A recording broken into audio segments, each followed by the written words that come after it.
오늘 고린도전서 11장 23절에서 29절 말씀해 가지고 성찬은 무엇입니까? 라는 제목으로 말씀을 나누고자 합니다. 제 말소리가 잘 들리십니까? 예. 참 예상치 못하게 또 이제 코로나19 바이러스가 다시 한번 이렇게 확진자들이 늘어나서 1.5단계로 광주 지역도 이제 사회적 거리두기가 또 이제 강화되었습니다. 그래서 이제 문자가 거의 우리 성도님들도 그렇죠. 하루에 광주시에서 한 10번 정도 오는 것 같은데, 또 이제 교육자들은 또 따로 또 보냅니다. 종교시설을 다 조사를 했기 때문에 전화번호를 이제 다 가져갔기 때문에 따로 문자가 오는데, 설교 시간에도 설교자들은 꼭 마스크를 쓰고 1.5단계면 교회 공간의 50%만 사용할 수 있도록, 그러니까 만약에 100명인 공간이면 50명만 예배 드려야 되고 30명이 앉는 자리라고 하면 15명이 예배 드려야 됩니다.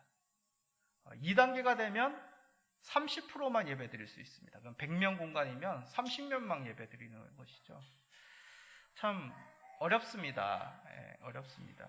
점점 또 확진자들이 늘어나고 있어서 더욱 우리가 각별히 신경 쓰고 또 우리 성도들은 기도하며 이웃을 돌봐야 될 때가 아닌가 생각이 됩니다. 그래서 저희야 이제 개척교회고 또 성도들도 적기 때문에 충분한 공간이고, 또 사실 저하고 우리 성도님들하고 거리가 떨어져 있어서 마스크를 안 써도 솔직하게 얘기해서 공기가 거기까지 갈 염려도 없습니다. 그렇지만 연약한 자들, 특별히 세상의 권세 잡은 자들도 각별히 신경 쓰니까 동참하는 마음으로 제가 이렇게 마스크를 쓰는 것이니 좀 양해해 주시고 더욱 귀를 쫑긋하게 세우셔서 말씀을 들으시고 저도 좀 더 크게 또렷하게 말씀을 전하겠습니다. 좋은 것은 계속 반복할수록 좋죠. 그래서 좋은 것은 꾸준하게 행합니다. 대표적으로 산책, 몸에 좋습니다. 특별히 요즘같이 이렇게 코로나19로 마음이 또 몸도 이제 위축될 때에 한적한 시간에 산책을 통해 가지고 몸과 마음을 다시 새롭게 할 수 있습니다. 그래서 산책을 규칙적으로 자주 하는 것이 좋죠. 또 몸에 좋은 식재료는 어떻습니까? 몸에 좋기 때문에 꾸준하게, 맛이 없더라도 꾸준하게 좋은 식재료는 음식을 해서 먹습니다. 이렇듯 좋기 때문에, 나에게 좋기 때문에 이런 것들은 계속 반복하는 것이죠. 우리 신앙에도 할수록 좋은 것들이 있습니다. 대표적으로 말씀 생활과 기도 생활이죠. 말씀을 꾸준하게 보고 기도도 정해진 시간에 우리가 꾸준하게 함을 통하여 하나님과 더욱 교제하며 친분을 가질 수가 있습니다. 근데 그 중에 하나가 성찬이 있습니다. 성찬을 하면 우리의 신앙에 좋다는 것이죠. 이를 알려면, 이 의미를 알려면 2주 전에 나눈 말씀 성례에 대해서 다시 한번 생각해 봐야 됩니다. 성례에는 크게 두 가지가 있다고 했습니다. 뭐가 있다고 했죠? 세례와 성찬입니다. 그래서 이 성례는 일종의 눈으로 보는 이제 말씀이다라는 것이죠. 눈으로 볼 수 있도록 그것이 집행되어지고 그것을 통해서 우리가 예수 그리스도의 복음의 은혜를 눈으로 직접 볼 수 있다는 것입니다. 그러기에 세례를 통해서 예수 그리스도의 죽으심과 부활을 깊이 있게 새기게 됩니다. 자, 그러면 성례의 다른 하나인 이 성찬은 어떻습니까? 성찬도 마찬가지라는 것입니다. 성찬이 우리의 신앙에 도움이 되기 때문에, 유익을 주기 때문에 우리가 꾸준히 행하고 그 성찬을 행함으로 말미암아 우리 성도들은 예수 그리스도의 십자가의 은혜를 더 깊이 경험하게 된다는 것입니다. 그래서 성찬을 가리켜 성도들의 은혜의 수단이라는 것이라고 말합니다. 성찬을 통하여 성도들이 은혜를 더 깊이 체험하게 된다는 것이죠. 그러면 세례하고 성찬하고 무엇이 다른 걸까요? 세례도 예수 그리스도의 십자가의 은혜를 경험하고 성찬도 예수 그리스도의 구속의 은혜를 경험한다는데 이 둘의 차이는 무엇이겠습니까? 자, 대표적으로 세례는 일평생 단 한 번, 한 사람, 개개인에게 단 한 번 세례를 주어집니다. 저 같은 경우도 제 어릴 적 얘기를 했는데, 지난번에 말씀드렸듯이 저는 세례를 정말 뜬금없이 갑자기 받았습니다. 학생 시절에 믿음의 확신도 없이 세례를 받은 것이죠. 그러면 내가 다시 세례를 받아야 됩니까? 학생 시절 때 분명하게 교육도 받지 않고 분명한 믿음, 개인의 확신이 없었기에 세례를 다시 받아야 되냔 말이죠. 그렇지 않다는 것이죠. 왜 그렇습니까? 세례는 성령님을 통한 믿음의 고백에 대한 징표입니다. 세례 자체가 능력이 있다는 것이 아니라 세례를 통하여 예수 그리스도의 죽으심과 부활을 경험하는 그 징표를 받는다는 것이죠. 징표를 다시 받아야 되는 것이 아니란 것입니다. 그래서 이 문제로 종교개혁 후에 여러 가지 논쟁이 있었습니다. 종교개혁 후에 이제 유럽은 대부분 카톨릭 신자이지 않았습니까? 이 카톨릭 신자들도 어렸을 때부터 영세란 걸 받습니다. 영세란 건 우리 개신교로 따지면 세례입니다. 그러면 카톨릭에서는 잘못된 교리에 있었던 사람들이기 때문에 이들이 개종해서 개신교로 넘어오면 다시 이들도 세례를 받아야 되느냐, 그런 문제로 논쟁이 심했습니다. 또 한 가지, 유아 세례를 받은 자들도 어렸을 적에 자기의 믿음의 고백이 아니기에 다시 세례를 받아야 된다라고 얘기하는 제세례파라는 사람들도 있었습니다. 이 제세례파, 이들이 이단이냐 아니냐의 문제로 또 논쟁이 심했습니다. 그 결과는 교회를 통해 베풀어진 세례를 부정해서는 안 된다는 것이죠.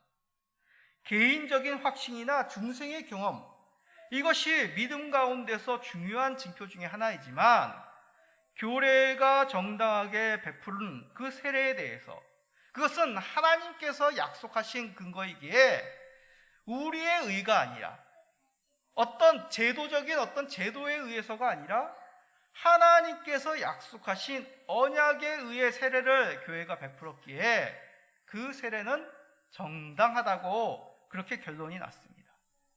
그러기에 나의 의, 나의 완전함, 어떤 제도적인 어떤 절차에 의해 가지고 세례는 정당성이 있는 것이 아니라 하나님의 언약, 하나님이 약속하신 말씀에 의하여 공교회를 통하여 베풀어지는 것이 세례란 것입니다.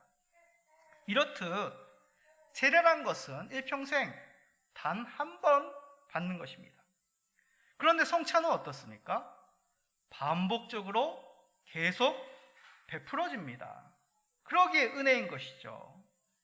또한 세례는 받는 사람, 특정한 한 사람에게 그 세례, 예수 그리스도의 죽으심과 그 부활의 의미, 물로 씻음받아 우리의 죄가 옛 본성은 씻겨지고 성령님으로 말미암아 새롭게 중생하였음을 세례받는 한 사람이 경험하는 것이지만, 성찬은 공교회 가운데 베풀어질 때 참여하는 모든 성도들이 그 은혜를 경험하게 된다는 것입니다.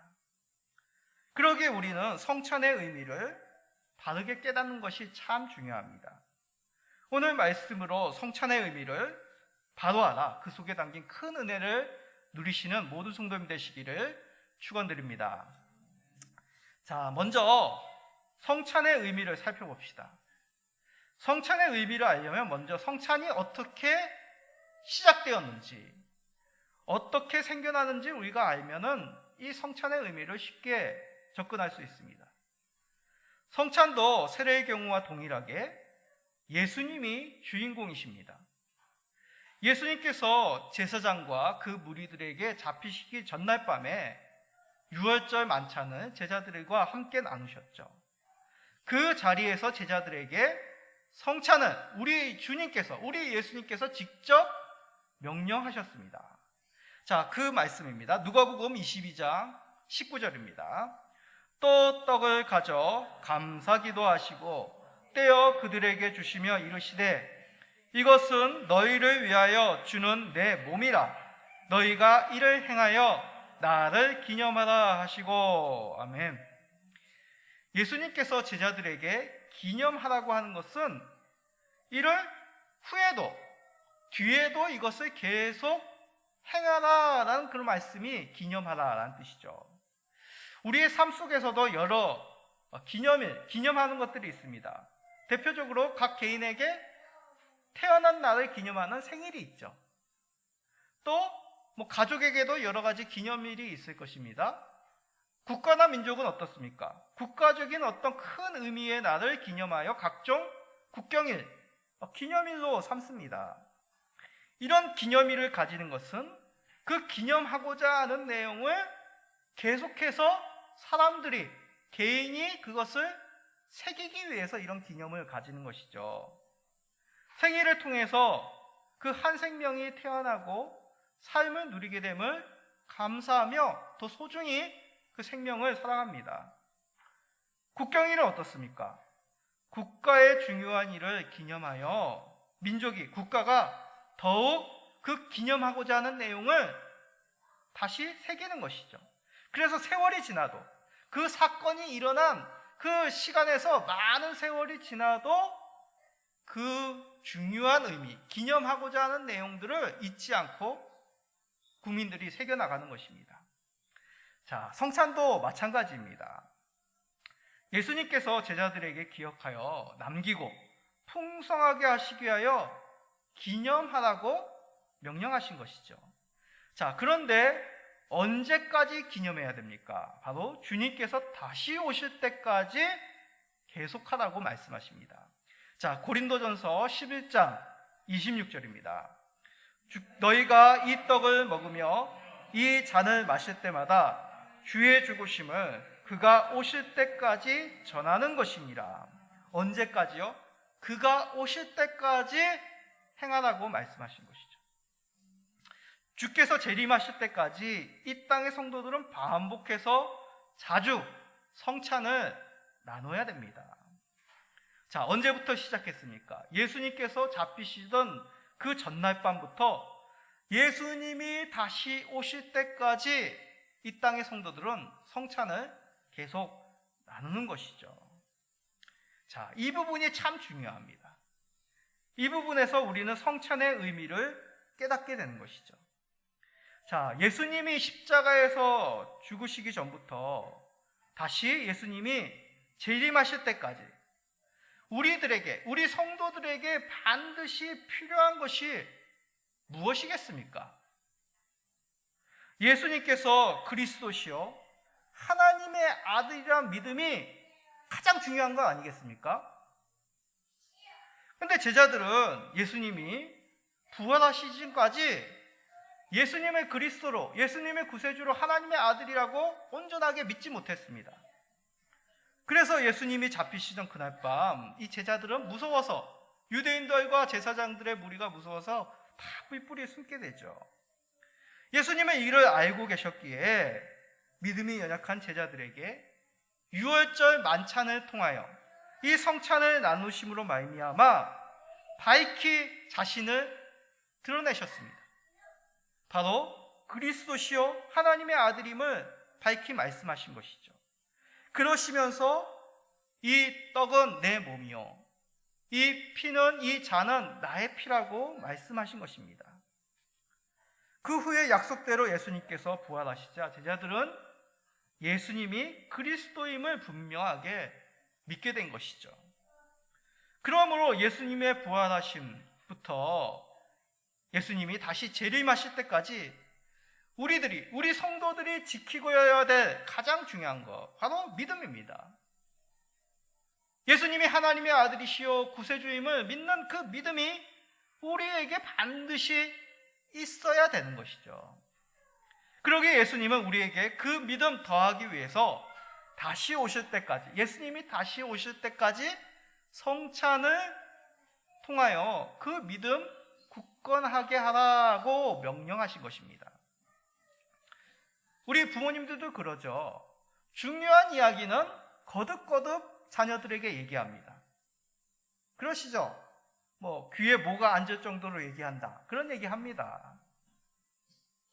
이 성찬이 그러하다는 것이죠. 우리들에게 정말 예수님이 다시 오실 때까지 교회와 성도들이 지켜야 될 것이 그리스도, 예수 그리스도에 대한 믿음입니다. 그 믿음을 더하기 위하여 성찬을 기념하여 그 믿음 굳건히 하라고 말씀하신 것입니다. 자, 그러면 우리가 더 깊은 궁금함이 생기게 마련입니다. 그럼 성찬의 어떤 면이 예수님의 구속의 사건과 연관이 있을까요? 좀 더 깊은 의미를 우리가 알고 싶은 것이죠. 예수님의 구속의 사건, 성찬과 어떻게 연관이 되어 있을까요? 앞에서 성찬을 통해 그리스도의 십자가의 은혜를 더 깊이 경험한다고 말씀드렸습니다. 보통 은혜라는 것은 예상하지 못한 어떤 큰 선물, 내가 갚아야 될 어떤 그런 능력이 없는 큰 선물을 받았을 때 아이고 은혜 받았습니다 라고 얘기하죠. 내가 도저히 갚을 수 없는 그런 큰 선물, 큰 기쁨을 나에게 주었을 때 그것을 은혜라고 얘기합니다. 우리는 모두 부모님께 은혜를 받았습니다. 부모님의 사랑 갚을 수 있습니까? 세상에 있는 그 진귀한 음식을 드리고 좋은 것을 보여드리고 좋은 것을 입혀드린다고 해도 부모님의 사랑은 갚을 수가 없습니다. 은혜인 것이죠. 마찬가지입니다. 우리가 예수님께 받은 예상치 못한 큰 선물, 그 은혜는 바로 우리 예수 그리스도의 십자가의 구속의 은혜가 바로 우리들의 가장 큰 선물이죠. 성찬이 이것을 증거하고 있다는 것입니다. 성찬을 행함으로 말미암아 예수 그리스도로 베풀어진 그 큰 은혜, 십자가의 구속의 은혜를 풍성하게 경험한다는 것입니다. 자, 예수님이 명한 성찬에 대한 말씀 다시 한번 우리가 봅시다. 누가복음 22장 19절에서 20절입니다. 또 떡을 가져 감사 기도하시고 떼어 그들에게 주시며 이르시되 이것은 너희를 위하여 주는 내 몸이라. 너희가 이를 행하여 나를 기념하라 하시고 저녁 먹은 후에 잔도 그와 같이 하여 이르시되 이 잔은 내 피로 세우는 새 언약이니 곧 너희를 위하여 붓는 것이라. 아멘. 우리나라 성경에서 번역한 떡이란 것은 정확하게 얘기하면 무교병입니다. 무교병. 누룩을 넣지 않은 빵이라는 뜻이죠. 누룩을 넣지 않은 이 빵을 유대인들은 유월절날 함께 먹고 또한 포도주를 마시는 것이죠. 왜 무교병을 먹었냐? 우리가 잘 알다시피 출애굽 당시에 이제 급하게 출애굽을 해야 됩니다. 그 가운데 이 누룩을 넣어서 뭔가 폭신한 빵을 먹는 것이 아니라 급하게 우리가 나왔다는 것을 증거하기 위하여 누룩을 넣지 않는 무교병을 유대인들이 그 밤에 먹고 급하게 출애굽한 것이죠. 또한 누룩은 여러 가지 부패와 죄의 의미이기도 합니다. 그래서 무교병을 이 유대인들은 유월절날 먹게 된 것이죠. 예수님과 제자들도 마찬가지입니다. 무교병을 우리 예수님께서 제자들에게 떼어주시며 이것은 내 몸이다. 그러니 이를 행하여 나를 기념하라고 말씀하셨습니다. 포도주의 잔도 마찬가지죠. 저녁 먹은 후에 잔이라고 하는 것은 바로 포도주가 담긴 잔입니다. 이스라엘은 물이 좋지 않기 때문에 포도주를 자주 먹습니다. 또 중요한 어떤 행사 때 포도주를 나눔을 통하여 그 기쁨을 더하는 의미도 있습니다. 그래서 유월절이라고 하는 큰 중요한 행사 때 유대인들은 포도주의 잔을 나누는 것이죠. 예수님도 마찬가지로 제자들과 함께 유월절 만찬에 포도주를 나누십니다. 예수님께서 포도주의 잔을 높이 들어 하나님께 기도한 후에 제자들에게 이 잔을 나누어 주신 것입니다. 나누시면서 뭐라 말씀하십니까? 이 잔은 예수님의 피로 세운 새 언약이다 라고 이렇게 말씀하셨습니다. 이게 무슨 말이겠습니다? 무교병과 같이 예수님의 몸을 너희를 위해 찢으셨다라고 말씀하시는 것이죠. 자, 유대인들이 먹는 무교병은 저 그림과 같이 아주 큽니다. 그리고 우리나라 보통 교회들이 먹는 그런 폭신한 그런 빵이 아니라 저렇게 우리가 먹는 빵은 밀전병이라고 해야 될까요? 그거보다 좀 더 두꺼운 그런 빵입니다. 그래서 굉장히 딱딱합니다. 시간이 지나가면 금방 딱딱해집니다. 그래서 저 빵을 유대인들이 유월절날 가족끼리 함께 나누어 먹게 되는 것이죠. 예수님도 마찬가지입니다. 저 큰 빵을 들어 하나님 앞에 기도한 후에 그것을 찢으면서 제자들에게 주시면서 이것은 내 몸이니 너희가 받아 먹으라 라고 말씀합니다. 예수님께서 제자들에게 무교병을 찢어 나누어 주신 것, 너희를 위해 이 무교병과 같이 내 몸을 찢어 너희에게 준다라는 그런 뜻입니다. 포도주의 잔도 마찬가지입니다. 잔을 들어 축복하시면서 포도주의 잔을 제자들과 나누시면서 이 잔은 내 피로 세운 언약이다 라고 말씀하신 것이죠. 새 언약이 무엇인지 바로 말씀하십니다. 바로 너희를 위하여 붓는 피다라는 것이죠. 포도주 색깔이 어떻습니까? 물론 백포도주도 있지만 대부분 포도주라고 하는 것은 붉습니다. 이스라엘 지방도 대부분 저 포도주를 먹습니다. 포도주의 색깔이 피란 것이죠. 포도주와 같이 너희를 위하여 흘리는 나의 피라고 말씀하십니다. 이렇듯 성찬의 떡과 포도주를 나눔으로 예수님은 제자들에게 자신의 몸을 찢으시고 자신의 피를 너희를 위하여 흘린다는 것을 밝히 드러내신 것이죠. 상징적인 표현이란 것입니다. 이것을 신학적인 용어로 성찬이 나타내는 표라고 얘기합니다. 한번 우리 성도님들 따라해 볼까요? 성찬이 나타내는 표. 성찬이 나타내는 표. 예, 성찬을 통해서 우리가 어떤 증거, 형상을 볼 수가 있는데 그것이 뭡니까? 바로 빵을 나눔을 통하여 예수님의 몸을 우리가 상징하여 볼 수 있고, 또한 포도주를 마심을 통하여 예수님이 흘리신 피를 우리가 상징적으로 경험할 수 있다는 것입니다. 그래서 표라는 말을 쓰는 것이죠. 성도님들은 이 뜻을 잘 새기시기 바랍니다. 2020년 전에 예수님께서 찢으신 몸과 그 흘리신 피, 죄인인 나를 위해서 흘리시고 찢으신 것입니다. 그래도 우리는 그것이 참 감사한데 우리는 타고난 본성이 있죠. 어떤 본성입니까? 쉽게 가벼이 여기고 잊는다는 것입니다. 아무리 좋고 귀한 것이라도 시간이 지나면 우리는 마음이 냉랭해집니다. 아무리 좋은 사람과 같이 있어도 시간이 지나면 그 좋은 사람이 함께 있다는 것을 쉽게 잊어버리죠. 그것이 우리의 타고난 연약한 본성입니다. 구원의 은혜도 마찬가지죠. 처음 예수님을 믿을 때, 그 십자가의 복음의 은혜를 깨닫게 되었을 때 정말 우리는 뛰듯이 기쁘고 잠도 못 자는 그런 기억들이 있습니다. 그런데 시간이 지나면 어떻습니까? 예전에는 십자가만 봐도 눈물이 나고 가슴이 뛰고 찬송만 불러도 눈물이 났는데 시간이 지나면 우리의 그런 감격은 쉽게 사라지는 것이 우리의 본성이고 보통의 모습입니다. 그런 우리들에게 잊지 않도록 그리스도의 살과 피를 주신 의미를 다시 새기도록 우리에게 허락하신 것이 바로 성찬이라는 것입니다. 주의 귀한 마음, 우리에게 다시 한번 거듭거듭 예수 그리스도의 살찌심과 피 흘리심을 새기기 위하여 우리에게 은혜를 베풀어 주신 귀한 표가 성찬이란 것입니다.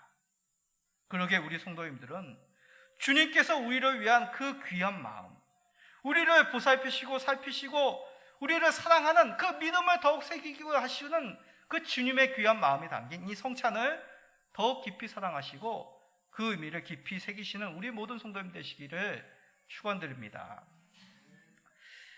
그런데 성찬의 의미를 살펴본다면 우리가 세례의 의미와 다른 점이 무엇일까라는 생각이 듭니다. 서두에서도 성찬은 한 번만 베풀어지지만, 우리 개개인에게 한 번만 베풀어지지만 세례는 한 번만 베풀어지지만 성찬은 계속해서 반복할 수 있다고 하였습니다. 근데 이 외에 또 중요한 차이가 있습니다. 세례는 물로 행합니다. 그렇죠. 세례는 물로 합니다. 그 물로 하는 이유가 무엇입니까? 죄의 씻음과 중생의 은혜를 드러내기 위하여 물로 세례를 주는 것이죠.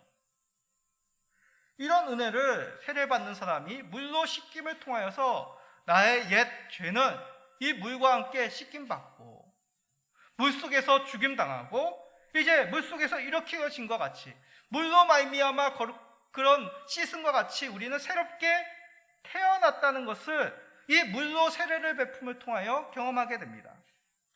그럼 성찬의 의미는 어떻게 나타납니까? 성찬은 간단합니다. 먹고 마심을 통하여 그 성찬의 의미를 우리가 새기게 된다는 것이죠. 먹고 마심입니다. 자, 말씀도 분명하게 우리들에게 가르칩니다. 마태복음 26장 26절에서 27절입니다. 그들이 먹을 때에 예수께서 떡을 가지사 축복하시고 떼어 제자들에게 주시며 이르시되 받아서 먹으라, 이것은 내 몸이니라 하시고 또 잔을 가지사 감사기도 하시고 그들에게 주시며 이르시되 너희가 다 이것을 마시라. 아멘. 성찬은 그저 상징하는 것으로만, 표를 주는 것으로만 그치지 않습니다. 성도가 직접 참여하여 떡을 먹고 잔을 마심으로 성찬의 의미가 나타납니다. 이것을 참여한다라고 얘기하죠. 성찬에 우리 성도들이 참여하여 성찬을 먹고 마심을 통하여 그 의미를 새긴다는 것입니다. 자, 이 참여라는 말, 사도신경 속에서 성도의 교제와 같은 의미입니다. 성도의 교제가 무엇입니까? 하나님의 은혜로 말미암아, 하나님의 사랑으로 말미암아 예수 그리스도 안에서 하나님과 화목하게 되었습니다. 그 하나님의 화목하게 됨을 가지고 내 이웃, 우리의 성도들과 함께 그 기쁨을 나누는 것이 성도의 교제입니다. 지금도 성령님께서 우리 안에 계셔서 이 공동체 안에 계심으로 그 성도의 교제를 나누는 것이죠. 단지 멀리 제3자의 입장으로서 팔짱을 끼고 우리가 교회를 바라보는 것이 아니라 그 속에 우리가 참여하여 함께 기쁨의 교제, 그리스도 안에서의 성령 충만함의 교제를 나누는 것입니다. 성찬이 그러하는 것이죠. 성찬에 우리가 떡을 먹고 마심으로 그 성찬의 의미 가운데 우리가 모두 함께하여 그 의미를 나누는 것이 참여한다는 것입니다. 성찬의 참여로 말미암아 성찬의 의미를 우리가 깊이 경험하며 성찬을 통해서 우리가 분명한 믿음을 새기는 성령의 인침을 받게 되는 것입니다. 성찬에 우리 성도들이 참여하여 성령님께서 구속의 은혜를 우리에게 전하신다. 이것을 인쳐주신다는 또 표현을 쓰는 것이죠.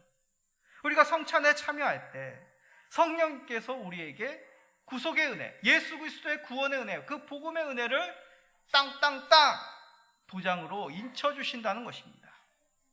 그런 경험들이 있지 않습니까? 우리 성도님들 성찬을 받아보셨죠? 성찬에 참여할 때 우리가 어떠한 은혜를 누리셨습니까? 그 떡을 먹을 때 예수 그리스도의 몸이면 우리를 위하여 예수 그리스도께서 살을 찢으심을 생각하며 기쁨과 감사와 또 한편으로는 눈물이 우리 가운데 흘러넘칩니다. 잔을 마실 때 감히 이 죄인인 나를 위해 피를 주셨는데 그 피를 이 포도주로 말미암아 다시 한번 그 의미를 새기게 하시니 또 무한감사, 하나님께 영광 돌릴 수밖에 없죠. 그러한 은혜, 그러한 감사가 단지 분위기에 의해서 그 떡이 맛있어서 포도주가 달콤해서 우리가 느끼는 겁니까? 찬양의 반주가 그 교회당 안에서의 그 분위기가 거룩해서 우리가 그 은혜를 누리는 겁니까?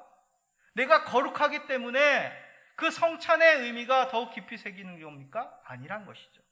성령님께서 그 성찬을 통하여 우리에게 예수 그리스도의 십자가의 구원의 은혜를 땅땅땅 다시 한번 잊혀시고 각인하셨기 때문에 그 은혜를 우리는 더 깊이 누리게 된 것입니다.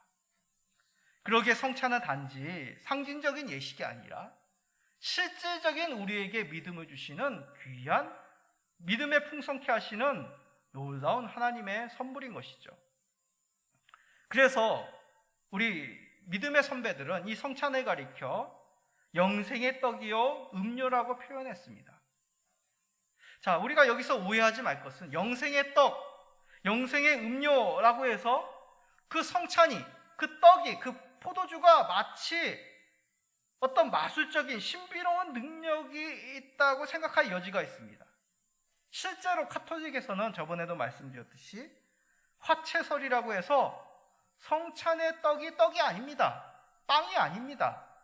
그들은 성찬의 떡을 예수님의 살이라고 그렇게 믿습니다. 그러나 예수님께서는 분명히 성찬의 떡이 곧 예수님의 살이요, 포도주가 곧 예수님의 피로 변한다고 하지 않으셨습니다. 분명히 그렇게 말씀하셨습니다.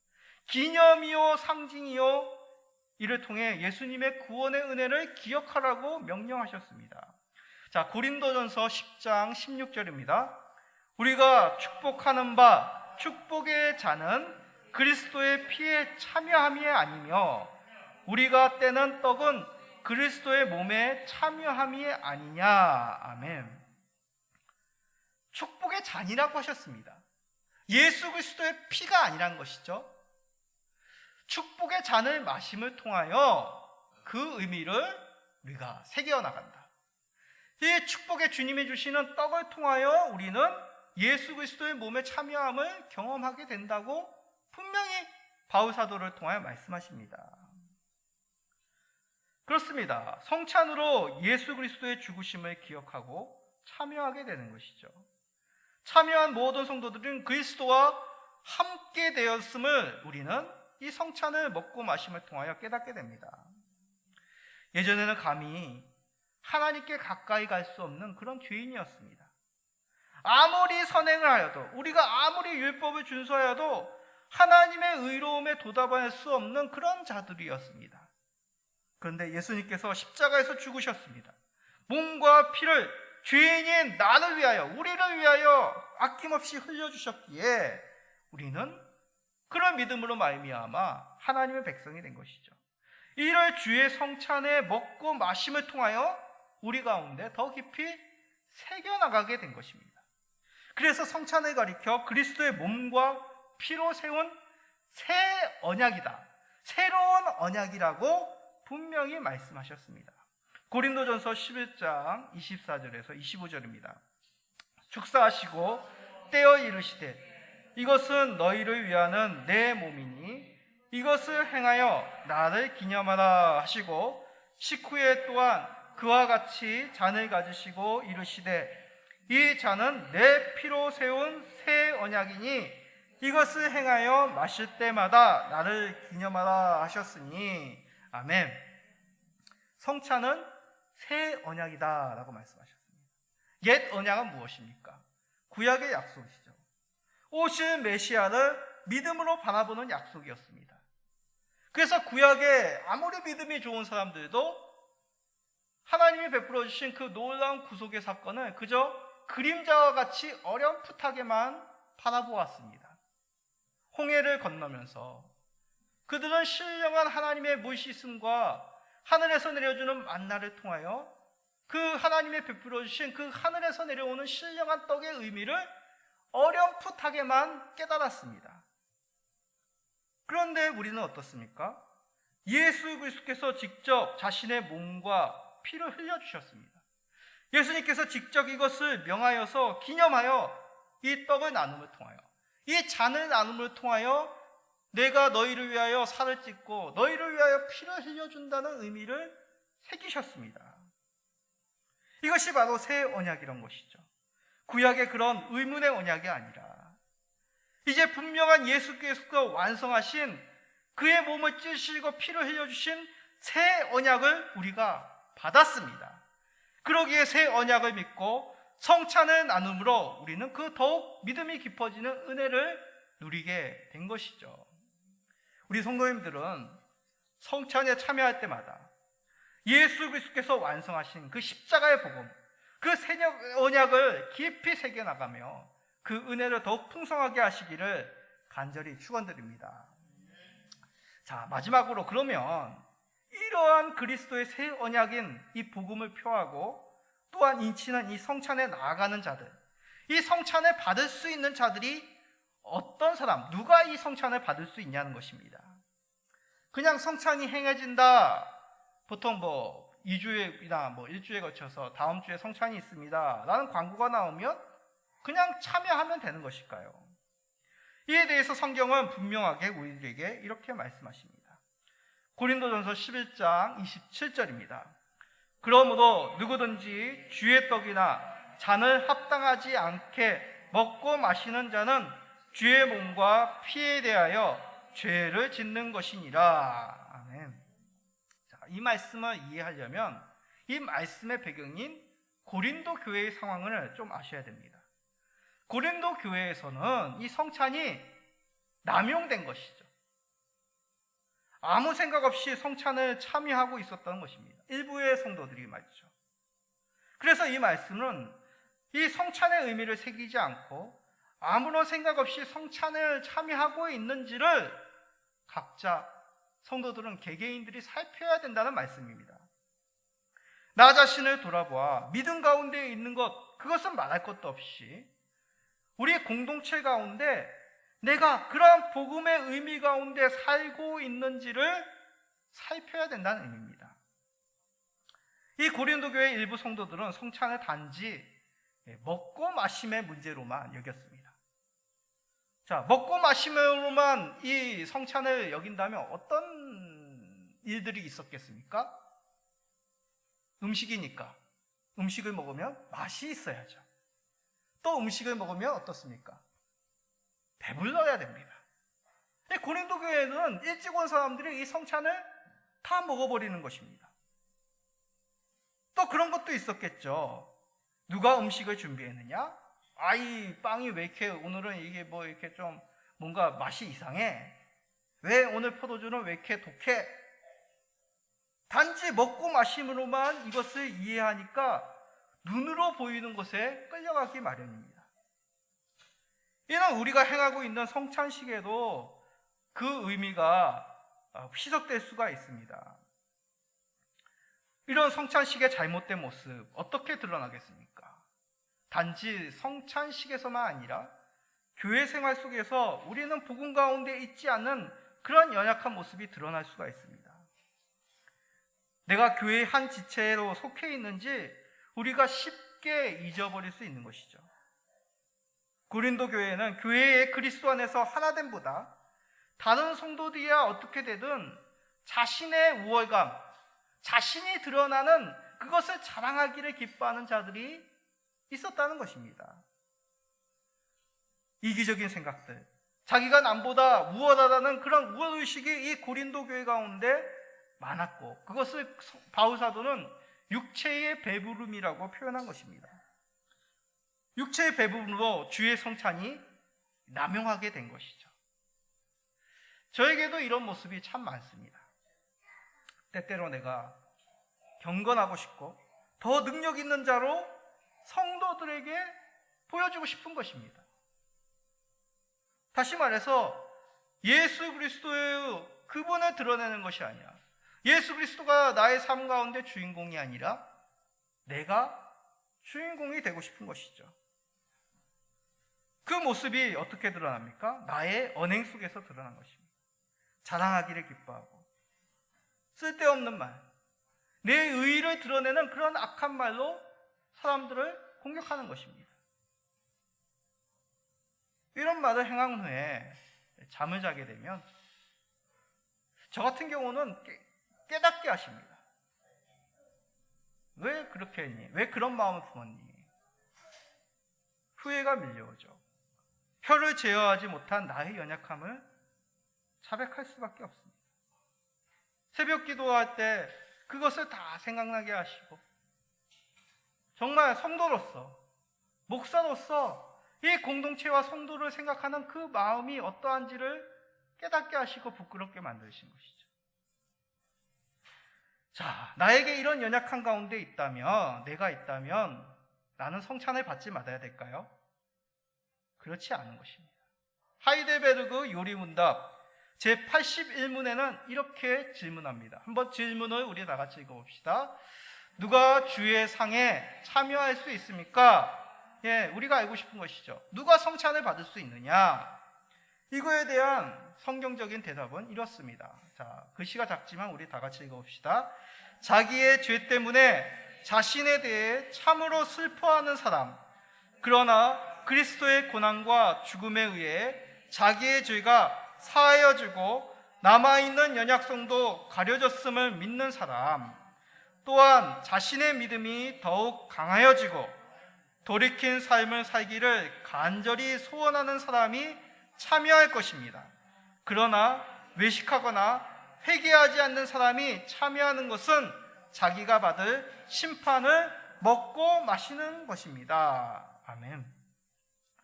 주의 만찬인 성찬에 참여할 수 있는 사람은 세상의 잔치는 어떻습니까? 나는 그 잔치에 참여할 자격이 있어. 그렇게 생각하는 사람들이 귀한 잔치에 참여하게 되죠.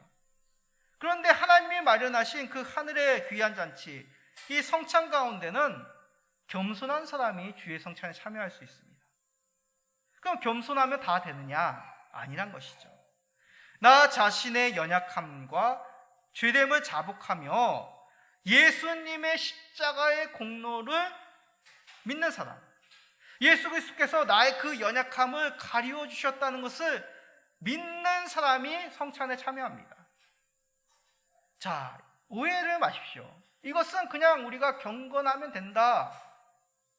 우리가 성찬을 받기 전에 하루 기도하고 내가 믿습니다 하고 참여하는 것, 그런 의미가 아닙니다.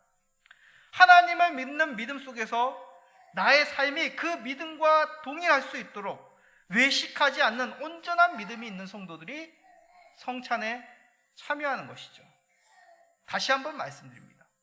완전한 사람이 성찬에 참여하는 것이 아니라 믿음이 있는 사람이 성찬에 참여하는 것입니다. 그래서 교회에는 수찬정지라고 하는 그런 엄중한 권징 제도도 있습니다. 믿음에서 벗어난 성도들이 저 말과 같이 회개하지 않는 자들, 그런 자들이 성찬에 참여하는 것을 막는 것이죠. 그렇게 막음으로 말미암아 교회에 나가라, 그런 뜻이 아니라 자신이 그런 잘못된 성찬으로 주님 앞에 진노를 받지 않도록, 멸망받지 않도록 보호해주고 그 사람의 믿음을 다시 한번 이렇게 세워주는 것이 권징의 의미, 수찬정지의 의미입니다.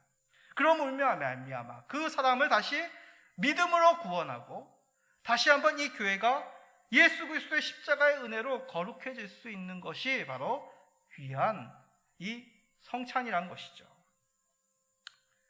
그렇습니다. 우리 개인과 교회 공동체가 이 성찬으로 말미암아 예수 그리스도의 구속의 은혜를 깊이 경험하게 됩니다. 그런데 요즘 어떻습니까? 이 성찬에 대한 설교를 하고 원래는 성찬을 베풀려고 했습니다. 그런데 코로나19 바이러스 인하여서 교회당 안에서는 성찬도 나눌 수가 없습니다. 우리야 성찬을 나누는 것은 먹는 문제가 아니지 않습니까? 그런데 정부는 이 행정의 그런 것은 마스크를 벗고 먹고 마신다로 이제 그것을 봅니다. 참 안타깝습니다. 우리에게 이 성찬은 예수 그리스도의 살찢음과 피 흘리심을 다시 한번 새김으로 말미암아 귀한 구속의 은혜를 새기는 귀한 하나님이 주시는 그 은혜의 방편인데, 이 코로나19 바이러스 인하여서 교회마다 성찬이 베풀어지는 것이 힘든 상태에 놓여져 있습니다. 저도 주변의 목사님들과 교회들마다 문의를 했습니다. 어떤 교회는 그냥 한다 하는 교회도 있습니다. 근데 우리는 이렇게 온라인으로 예배를 드리기 때문에 이 영상이 다 공개가 됩니다.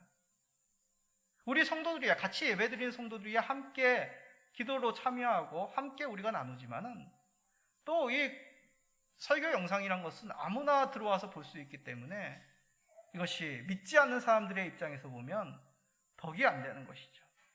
참 어려운 때입니다. 어려운 상황입니다. 하루속히 성찬이 합당하게 베풀어지는 날이 오기를 간절히 기도드립니다. 우리 성도님들도 이런 상황 속에서 우리가 성찬 받음이 얼마나 값지고 귀하고 사모할 일인지를 다시 한번 깨닫게 되는 것이죠. 그러므로 말미암아 새 언약이신 예수 그리스도의 복음의 그 의미를 더욱 풍성히 경험하시는 우리 모든 성도님 되시기를 간절히 축원드립니다. 아멘.